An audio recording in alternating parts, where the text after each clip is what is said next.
Imagine this.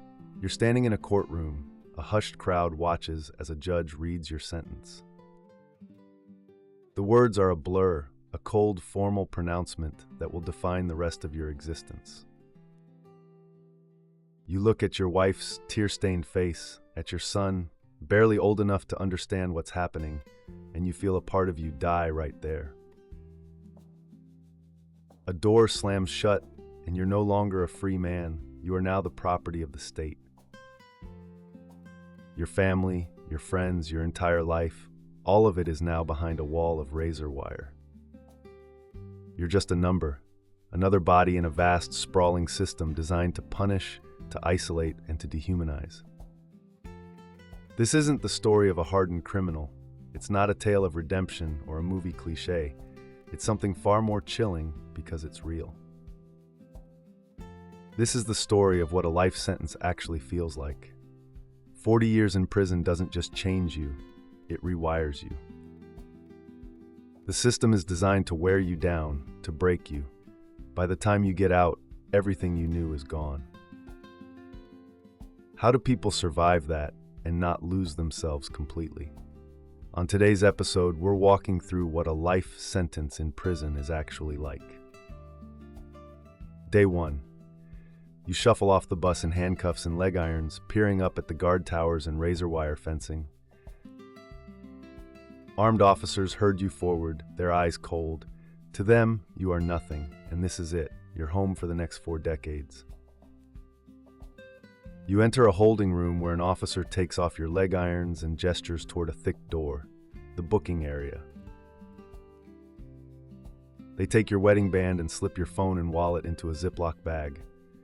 $200 goes into your prisoner trust account, and another $100 into your telephone account. In another room, you're told to strip. A guard smirks when they notice the tattoo of your son's name inked across your chest. Your son, just 4 years old, will grow up without a father, and your wife, who swore she would wait, will have gray hair and wrinkles the next time you hold her, if you ever hold her again. The truth is, you've already accepted she'll move on, but the very thought of that right now is unbearable. Then comes the strip search. The whole process is totally dehumanizing. You've never thought of yourself as a bad person. It was self-defense, but that didn't wash with a jury of 12 men and women. The judge called it a callous disregard for human life, a deliberate act of calculated cruelty. If you had to defend yourself again, you would, and in this prison, it'll become a reality. But fighting isn't what frightens you. It's spending the next 40 years in small, claustrophobic rooms as the property of the United States government. Just another body the officers will process today. You're handed your prison-issue slip-on shoes, gray jogging pants, and a sweater bearing the initials DOC, Department of Corrections. They fingerprint you and they take your photo. You're now a number, 12515066. One of 1.8 million Americans behind bars, one of 600,000 people sent to prison each year, and one of the 1 in 6 who will never leave, serving a life sentence. Orientation blurs past. The officers talk about violence, about reporting abuse, but all you can think about is your wife and child at home. Later, a nurse performs the health checkup. She asks about your drug history and whether you're a danger to yourself. You mumble no, and you shake your head. She scribbles a note in your file, and you are out the door. You're moved into another nameless, colorless room.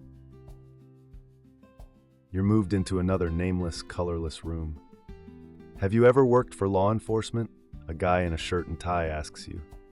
No, you haven't, and you've never testified against anyone, so there's no reason you can't do your time in the general population. None of this feels real.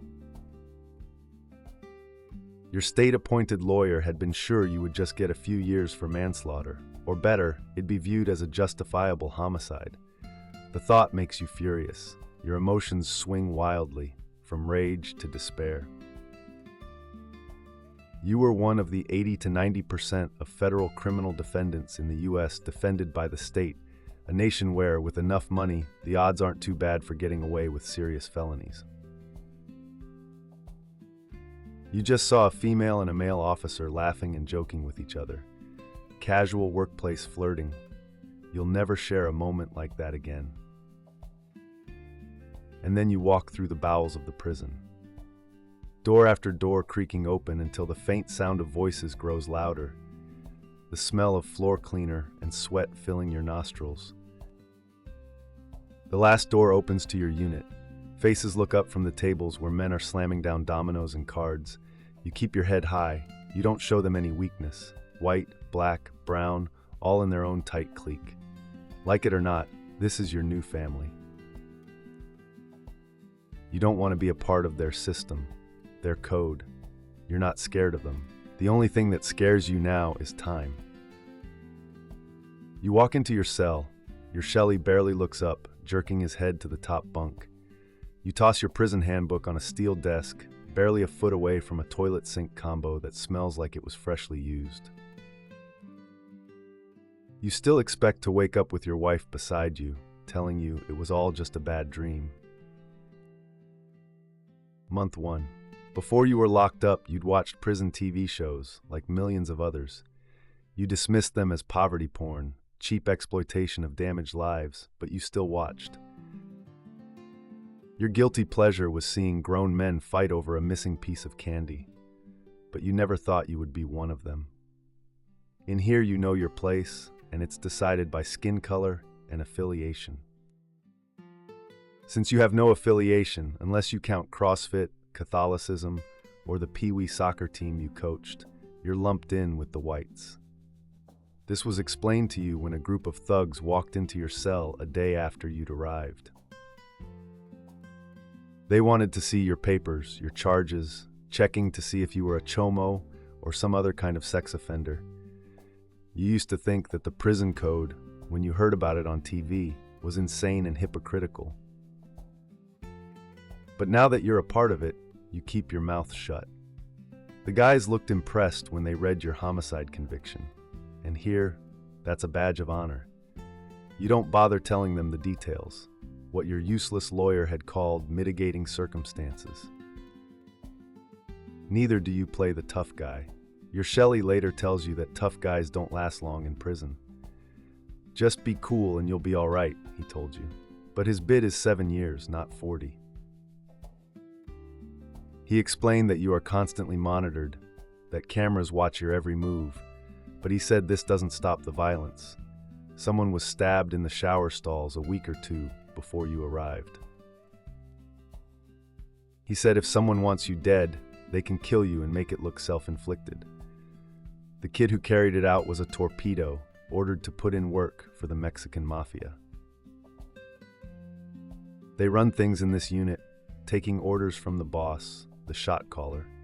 When there are problems, this guy will mediate it with the heads of the other races. You soon learn that if someone disrespects you, you fight back, or you'll become a victim. You've seen it with your own eyes, a fight over a stare, something your cellie called mad dogging. Another guy was beaten for farting, a sign of disrespect. The unit feels like a time bomb. The fuse hasn't been lit yet. Your Shelley says all-out violence is rare. It disrupts business, and business means drugs. Sometimes they're smuggled in, but more often an officer will bring them in. If you cause a fight, the unit is locked down and the cells get tossed. If drugs or weapons are confiscated, you can expect a beating, and you'd better hope the shot callers are feeling generous, because an HOS hit on sight can easily become a KOS kill on sight. Month 6. You're adjusting to prison life and not just learning to poop in front of another man. You've gotten drunk on prison alcohol, brewed by your wing's Pruno guy, the whiz expert, making money from his hustle. Your Shelley said it's a pretty simple process. Just take a whole load of old fruit and mix it with bread, and then add extra sugar for strength. Even ketchup and candies work. You've got to leave it to ferment, usually in a watertight bag that can be acquired from the kitchen. You pour a bit of extra warm water into it every day. The key is just finding a good hiding place, ideally above the roofing tiles or even inside the walls. It only takes 5 to 7 days to brew, but the longer you leave it, the stronger it is. You can get it up to about 15% or even 30%, but the norm is about 10%. It's important to burp the bag or let the pressure out, otherwise you'll have an explosion on your hands. It wasn't the best thing you've ever drunk, but at $10 a cup, it'll do. You've been so depressed that even a cheap buzz felt like relief, but that is not the only escape available inside. You name it, you can buy it here. Heroin, cocaine, Xanax, methamphetamine, spice, even LSD and ecstasy. Nothing about prison makes sense. Guys locked up for possession are doing harder drugs inside. Others who had never touched drugs get hooked here, carrying the habit back outside, and abuse doesn't come cheap. Everything here is about 5 to 10 times the cost on the outside. A corrupt, low-paid prison officer and a gang can make some serious cash. The guys often target female staff or officers, deliberately looking for ones who have a low self-esteem. You once read that some women officers admitted they liked the protection inmates gave them. It made life easier. Some said in a report they were just infatuated with the gang members. Others liked buying Percocet on the street for just $5 and getting $50 in prison. And it's more common than people think. You remember reading that in Baltimore, 75% of 650 correctional officers were women, and a witness claimed 65-75% of them were involved in contraband smuggling or relationships with inmates. Just before you came into the prison, a report out of Kentucky said 30 officers had sex with inmates in only 16 months. Meanwhile, 14 others smuggled in drugs, and now you've seen it happen yourself. In prison, you'll pay around $40 for enough tobacco for a few rolled cigarettes. Weed about $10 a gram outside of prison is $60 inside. Meth, popular because the high lasts a long time, is about $40 a gram outside and $130 inside. Heroin, $10 a bag outside, is $70 or more here. Just a cheap prescription Suboxone pill sells for about $80. So a corrupt officer can be paid thousands for one small package. And if you want a smartphone, a phone that has possibly been cloned, you might pay $6,000. Your cellie said prisoners have used drones to fly contraband over the walls. No matter what, the business doesn't stop. If there are seizures, all it does is push the prices up, making it more lucrative for anyone involved. In other words, what you've learned is that criminals remain criminals in prison. Also, prisoners usually learn a few new tricks of the trade in what some call crime school. It's no wonder that about 3/4 of these men will be back within 5 years of their release, and you'll be here waiting. Year 1. So far, you've managed to stay out of trouble. It's true what they say about prison. If you keep your head down, be polite, don't let anyone take advantage of you, or breach the prison code, you might manage to finish your sentence unscathed. And so far that's true. You've not been forced to join a gang, but it is just a fact of life in here that you don't get too close to the other races. You don't eat with them. You don't spot them in the yard while they're working out. You don't borrow things from them or help them. The code demands you stay out of other people's business. Don't even ask people what they're in for. You heard a guy got a beating just for looking into someone's cell when he walked past. It's as if the code prevents real friendships from being made. If the authorities' plan is to divide and rule in prison, it is working. But now the friends you had outside, those guys that said they'd stick by you, they're writing less often. Your wife writes at least once a week, and she and your kid visit once every 2 weeks. It doesn't help that visits are on weekdays, and they've put you in a prison about 170 miles from your home. You always make sure that when she visits, she leaves with a smile. You've already probably spent literally hundreds of hours going through all the men you suspect have a crush on her. Besides that, your days are pretty much all the same. Breakfast at 6:30, then you work in the kitchen till 4 p.m. Your Shelley says you were lucky to get a job in a kitchen, but 30 cents an hour doesn't feel very lucky. You only get yard time 3 times a week, but there is indoor recreation every day. Dinner starts at 6 p.m., lockdown is 9 p.m., and it's lights out at 10 p.m. Nothing changes except for anger management sessions. An hour twice a week with a young therapist fresh out of school. He wants you to talk about your emotions, and he loves to mention the boomerang effect. Don't express your feelings, and they'll likely explode later in a fit of fury. Sometimes violence is necessary, you think. The therapist wouldn't understand. It's not something you can learn in university. Sure, you regret your crime, but only because of the consequences. Year 5, the officers all know your name. You've seen them come and go. The weak ones get exploited, and the tyrants are hated. The good ones are firm but fair. As for you, there's a kind of respect for guys who will be in here for a long time, as long as they stay out of the business and haven't hurt women or kids. The prison does have some educational programs, but they're not available to everyone. And for most of the young gangbangers, education is viewed as a weakness. If you're smart, you find a hustle, and by your first year you had one. You are one of the few who can write and make sense of complicated legal texts. That's made you the jailhouse lawyer. It's against prison rules, but so are all the hustles. The officers usually turn a blind eye to it, as long as nothing gets out of hand. But if there's a shakedown, any sign of your hustle, and you might get some time in the special housing unit, the SHU. In there, it's a 23-hour-a-day lockdown. Your exercise is in a miserable cage. You've been there only once, and you don't want to go again. All day, all you heard were screams and shouting. In prison, it feels like about half the guys are mentally ill. You read once that 15% have a serious mental illness like schizophrenia, bipolar disorder, or major depression. And the crazy ones often end up in the SHU, slamming their heads against the wall or harming themselves. Thankfully, they still allow you to read in the U. Otherwise, you might have gone crazy. The prison library isn't great, but it is a lifesaver. Well, it is if you're not one of the 60-75% of U.S. prisoners who are functionally illiterate.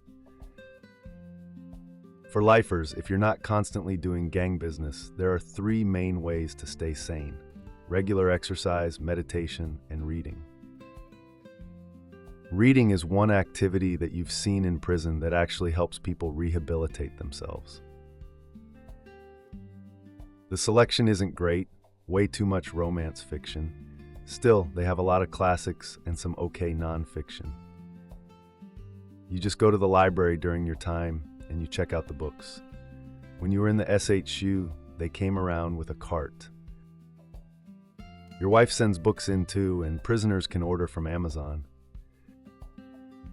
You can't have overtly sexual books or anything that might inspire or teach violence. And yes, there's actually a banned books list. The 2023 Prison Libraries Act was supposed to address the lack of funding, but the bigger problem is censorship. If they were really serious about rehabilitation, they should be making sure prisoners have access to a wide range of educational, nonfiction, and literary fiction. But instead, they ban books like it's North Korea. The worst state your wife told you was Florida, with over 22,000 books banned.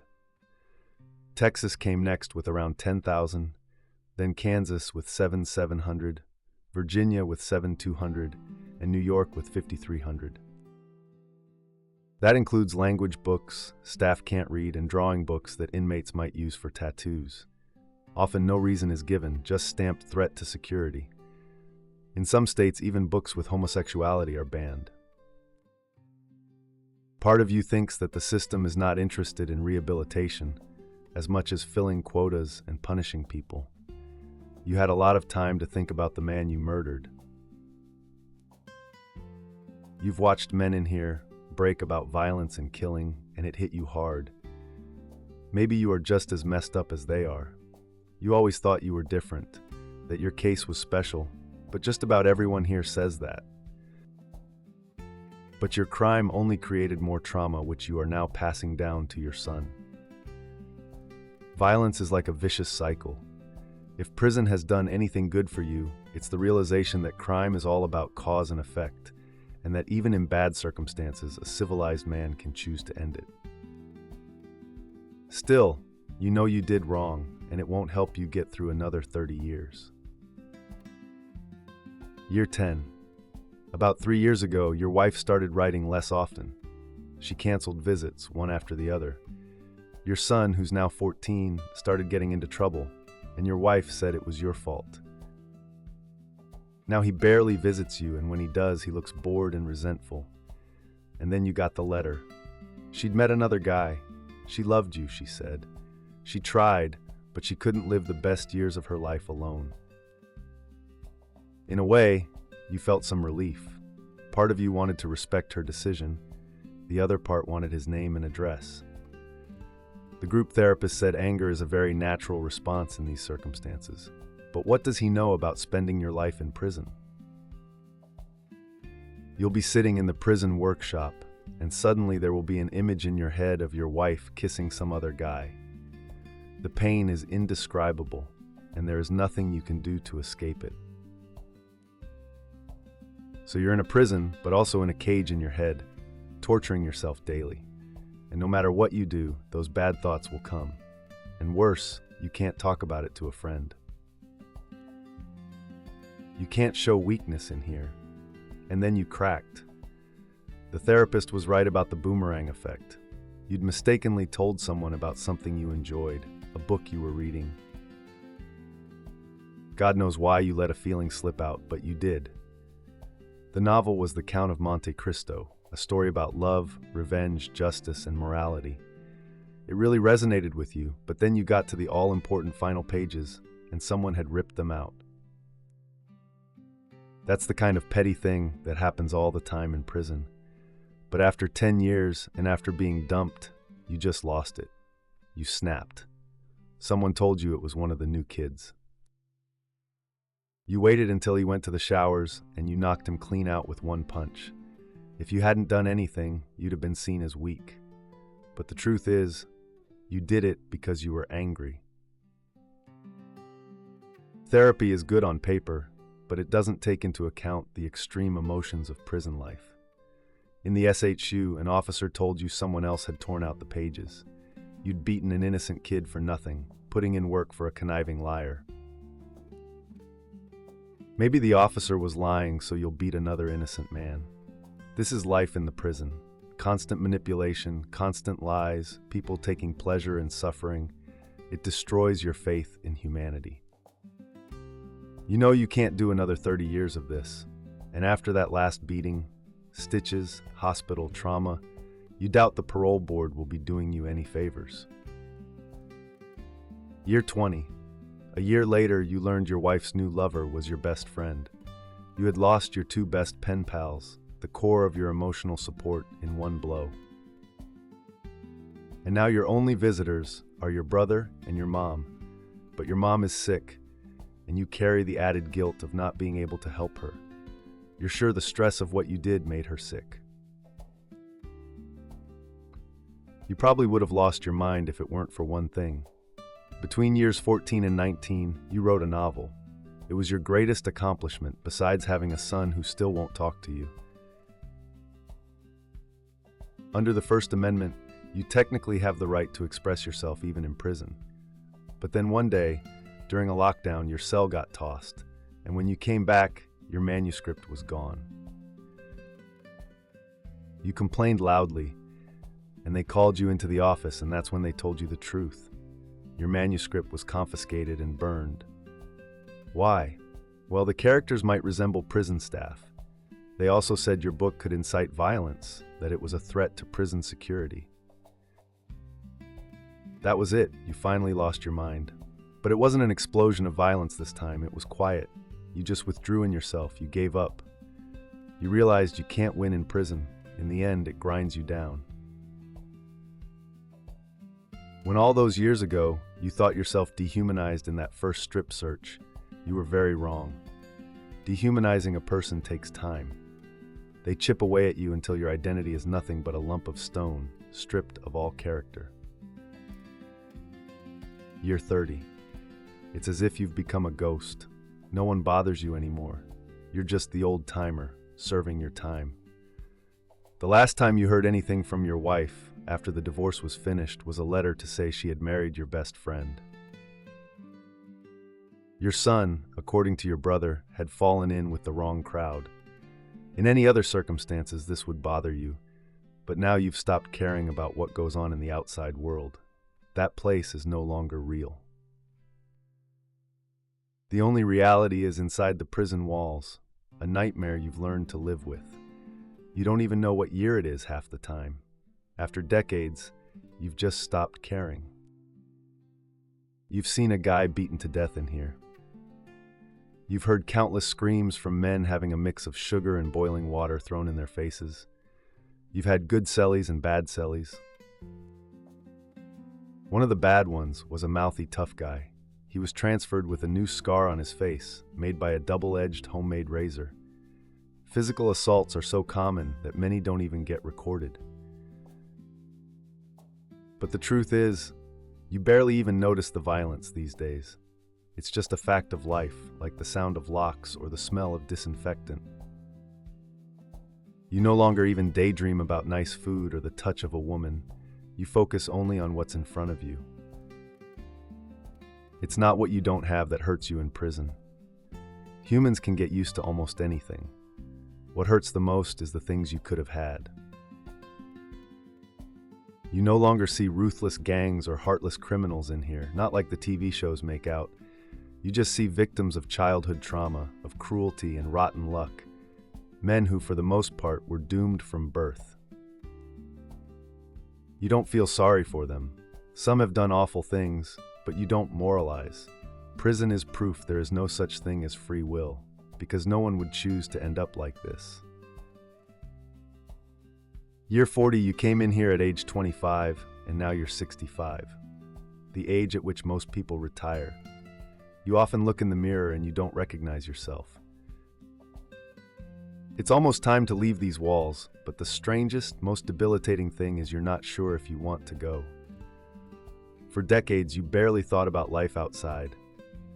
Now it hits you like a brick, and it scrambles your mind. You've seen the changes on TV, new gadgets, wars, viruses, environmental crises, and moral panics. And after a while, it all became meaningless.